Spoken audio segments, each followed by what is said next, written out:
집안 공기가 바뀐 건 정확히 언제부터였는지 아무도 말 못했다. 그냥 서서히 썩어 들어가는 냄새처럼 스며들었다. 딸 민서는 예전처럼 학교 얘기를 늘어놓지 않았다. 오늘은 어땠어? 유진이 밥을 퍼주며 물으면 아이는 숟가락만 만지작거리며 대답을 피했다. 그냥 평범했어. 별일 없었어. 평범한 아이가 평범하다는 말을 이렇게까지 조심스럽게 할 리가 없었다. 그 작은 어깨가 마치 누군가에게 하루 종일 붙들려 있었던 것처럼 축 처져 있었다. 남편 정도우는 반대로 비정상적으로 활기찼다. 야근이 늘었고 출장도 잦아졌다. 그런데 피곤하다는 얼굴은 아니었다. 이상하게도 집에 들어올 때마다 살짝 들뜬 기운이 묻어 있었다. 샤워를 하러 들어가기 직전까지도 휴대폰을 손에서 놓지 않았다. 회사 일이 좀 꼬여서. 그는 늘 같은 변명을 반복했다. 어느 저녁 욕실에서 물 흐르는 소리와 함께 진동음이 거실을 울렸다. 유진은 반사적으로 고개를 들었다. 소파 위에 던져져 있던 남편의 휴대폰 화면이 켜져 있었다. 박 과장, 그 이름 아래 알림 한 줄이 떠 있었다. 오늘 그 애 앞에서는 모르는 사람처럼 약속 지켜줘요. 유진의 손끝이 서늘해졌다. 그 애? 그 애가 누구를 말하는 건지, 왜 그 아이 앞에서 모르는 사람처럼 지내야 한다는 건지, 온몸의 피가 거꾸로 흐르기 시작했다. 밤이 깊어갈수록 의심은 구체적인 그림이 되었다. 회의실, 택시 뒷좌석, 호텔 로비 머릿속에서 온갖 장소들이 뒤섞였다. 그래. 이번에도 그냥 넘기면 나는 평생 모르는 척하면서 살아야겠지. 남편이 샤워를 마치고 나왔을 때 유진은 아무렇지 않은 척 웃었다. 박 과장한테 연락 왔더라. 회사 일이 그렇게 힘들어? 도우는 순간 눈빛이 굳었다가 금세 억지 웃음을 지어 올렸다. 응. 요즘 같이 하는 프로젝트가 있어서. 그 짧은 머뭇거림. 유진은 그때 확신했다. 이 집의 가장 큰 적은 집 밖이 아니라 집 안에 있다는 걸. 유진은 며칠 동안 기다렸다. 기다린다는 것은 곧 무너질 걸 알면서도 끝까지 보고 싶어 하는 사람의 미련 같은 거였다. 박 과장 연락은 규칙적이었다. 남편이 집에 도착하기 전 퇴근 무렵 새벽 2시 모두가 자는 시간. 오늘도 수고했어요. 잠깐이라도 봤으면 좋았을 텐데. 말투는 공적인 척했지만 그 안에 스며든 정서까지는 숨기지 못하고 있었다. 마침내 유진이 먼저 문자를 보냈다. 안녕하세요.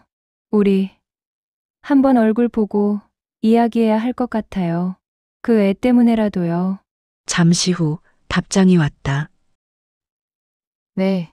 내일 오후 4시 햇살초 근처 카페에서 뵐게요. 학교 근처. 그 한 줄이 뇌리를 스쳤다. 왜 하필 학교 근처지? 카페 안은 점심시간을 지나 한산했다.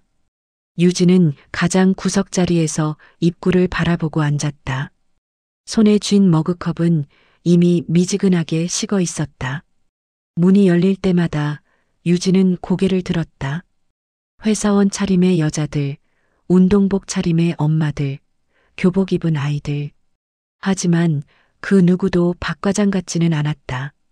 그리고 세 번째 초침 소리가 지나갈 즈음 하얀 블라우스에 단정한 가디건, 목 뒤로 하나로 묶은 머리, 낯익은 얼굴이 조심스레 문을 열고 들어왔다. 유진의 심장이 멈춘 것 같았다. 민서 담임 선생님. 윤채리는 유진을 보자마자 마치 약속이라도 한 듯 미소 지었다. 강유진 학부모님이시죠? 목소리는 아이들 앞에서 들려주던 그 부드러운 음색 그대로였다. 유진의 입술이 굳었다. 여기가 박 과장님이랑 만나기로 한 곳 맞죠? 체리는 의자에 앉으며 다리를 깔끔하게 포개고 짧게 웃었다. 네. 제가 그 박 과장이에요. 숨이 턱 막혔다. 우리 애 담임이잖아요. 맞아요. 그래서 더 잘 알죠. 그 애가 어떤 환경에서 자라는지, 집에서 어떤 분위기인지, 엄마가 얼마나 예민한지도. 채린의 눈빛이 살짝 휘어졌다. 선생님이 우리 남편이랑 무슨 사이인지 그냥 솔직하게만 말해줘요. 유진의 목소리는 조용했지만 테이블 밑 주먹은 새파랗게 질려 있었다. 무슨 사이냐고요?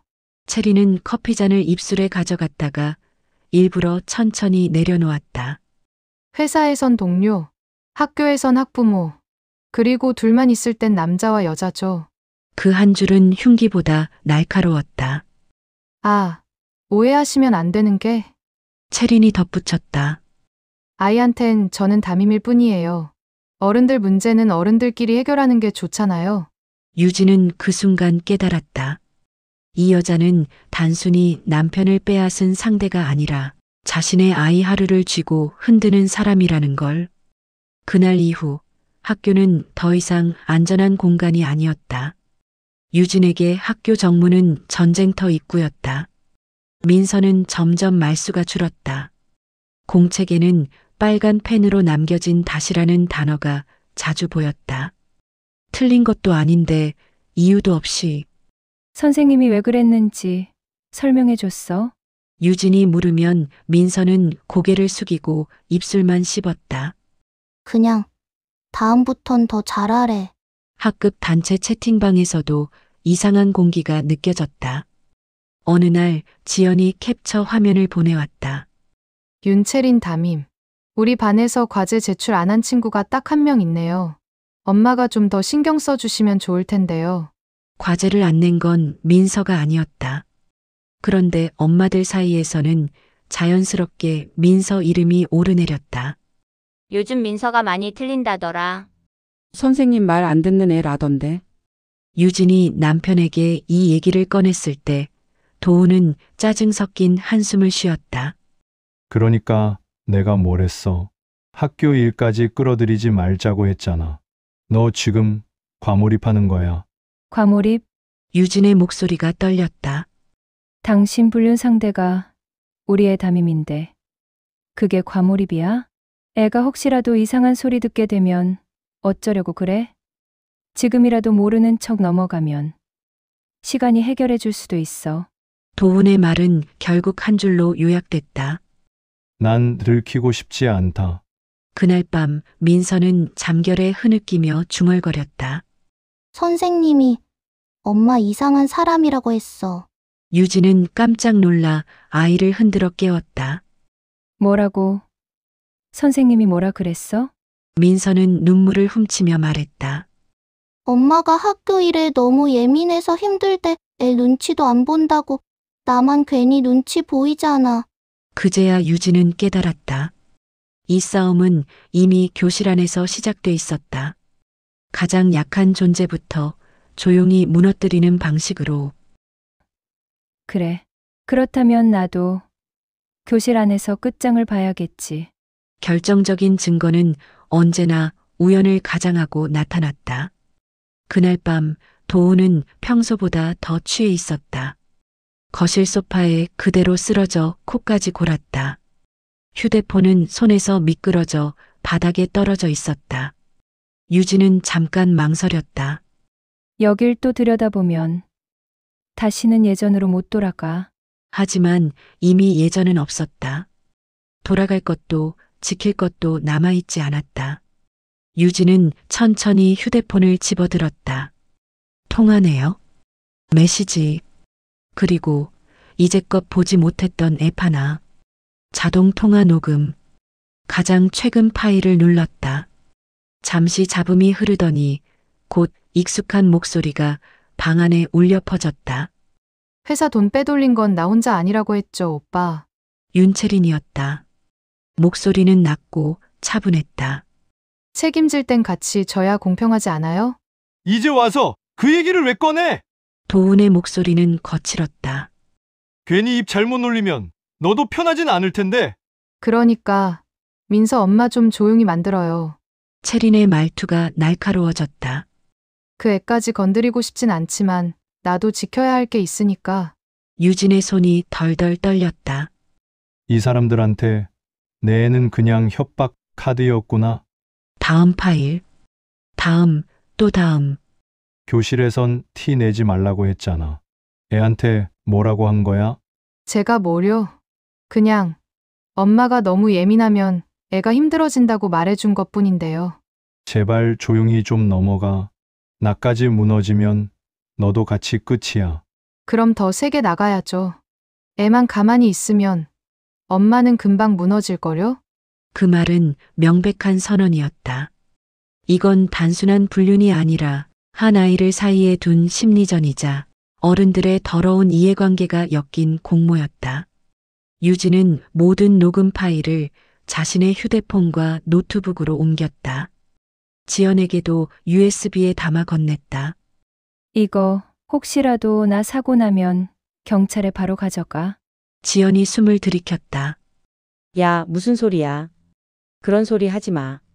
나도 무섭거든. 근데 더 무서운 건 아무것도 안 하는 거야. 유진의 눈빛은 이미 예전의 그가 아니었다. 더 이상 피해자가 아니라 판을 엎을 사람의 눈이었다. 학부모 상담 주간, 교실 앞 복도는 늘어난 신발수만큼이나 어수선했다. 오늘 이 자리를 마지막 무대로 삼겠다고 마음먹은 사람은 유진 혼자였다. 최 교감이 따로 부르고 싶다고 연락해왔다. 요즘 민서 담임 관련해서 학부모님이 너무 과하게 나오는 것 같다는 의견이 있어서요. 교감실 문을 열자 이미 세 사람이 앉아 있었다. 윤채린, 정도훈, 그리고 최 교감. 채린이 먼저 입을 열었다. 학부모님이 자꾸 근거 없는 의심을 하셔서요. 아이에게도 안 좋은 영향이 가고 있어요. 도훈도 맞장구를 쳤다. 유진아, 여기까지 온 건 아니라고 봐. 애 학교에서 이러는 건 좀. 유진은 그들의 말을 조용히 끊었다. 그래. 근거가 필요하지. 휴대폰을 꺼냈다. 재생 버튼을 눌렀다. 민서 엄마 좀 조용히 만들어요. 그 애까지 건드리고 싶진 않지만 애만 가만히 있으면 엄마는 금방 무너질걸요? 녹음된 목소리가 교감실 공기를 찢었다. 채린의 얼굴이 순식간에 하얗게 질렸다. 이거 불법 녹음이에요. 당신이 한 말이 불법이지. 파일이 불법은 아니야. 유진의 목소리는 낮고 단단했다. 교사가 학생을 카드로 써서 학부모를 압박하는 학교. 이게 정상이에요? 최 교감의 시선이 흔들렸다. 이게 정말 선생님 목소리가 맞습니까? 유진은 이어서 메시지 캡처, 단체 채팅방 기록, 민서가 겪은 차별 정황을 하나씩 책상 위에 올렸다. 저는요, 남편 불륜 같은 거 솔직히 세상에 널렸다고 생각해요. 근데 교사가 자기 제자를 이용해서 불륜 지키려고 하는 건 이건 선 넘은 거잖아요. 도훈이 참지 못하고 소리쳤다. 유진아, 그만해! 여기서 이 난리 치면 우리 다 끝이야! 유진은 그를 돌아보며 차갑게 웃었다. 그래. 오늘 여기서 끝낼 거야. 우리 다. 그때 문 밖에서 작은 인기척이 났다. 문이 조금 열리며 민서의 얼굴이 보였다. 불러올 생각은 없었다. 하지만 어쩌면 이 아이가 이 진실을 봐야 끝날지도 몰랐다. 민서야, 잠깐만 들어와. 유진이 말했다. 엄마? 민서의 눈이 흔들렸다. 잘 봐. 이 사람들은 내 어릴 적을 무너뜨리려 했던 사람들이야. 유진은 남편과 채린을 번갈아 가리켰다. 그리고 엄마는 오늘 그 사람들을 무너뜨릴 거고. 최 교감은 떨리는 손으로 전화기를 들었다. 이 일은 교육청에 보고하겠습니다. 윤 선생님은 당분간 수업에서 배제하고 진상조사에 들어가야 할 것 같네요. 채린은 자리에서 일어나 소리 질렀다. 왜 나만 나쁜 사람 만들지 마요. 이 사람도 똑같이 그녀는 도훈을 가리켰다. 회사 돈 빼돌리자고 먼저 제안한 것도 이 사람이에요. 교감실 안은 순식간에 아수라장이 됐다. 남편의 회사 비리, 체린의 협박, 교실에서의 권력 남용. 감춰두려 했던 모든 게 한꺼번에 터져나왔다. 며칠 뒤 결과는 빠르게 굴러갔다. 윤채린은 직위 해제 후 징계위원회에 회부되고 언론에까지 불륜 교사 소문이 돌기 시작했다. 정도우는 회사 감사와 동시에 형사 고발 조치를 받았고 집에는 더 이상 돌아오지 못했다. 유진과 민서는 작은 전세방으로 이사했다. 벽지는 낡았고 창문은 작았다. 하지만 최소한 이곳 공기는 썩지 않았다. 밤 잠든 민서의 머리를 쓰다듬으며 유진은 속으로 중얼거렸다. 그래. 이게 파국이라면 차라리 잘 됐다. 거짓과 욕망으로 이어진 관계는 다 무너졌으니까. 이제부터 우리가 쌓는 건 최소한 진짜만 남겠지. 민서는 잠결에 중얼거렸다. 엄마, 오늘 멋있었어. 유진은 그 말 한 줄로 버티기로 했다. 어른들의 사랑은 망가져도 다시 시작할 수 있다. 하지만 아이의 첫 세계는 한 번뿐이다. 그리고 그 한 번을 위해서라면 기꺼이 모든 걸 파괴하는 악역이 되기로 했다.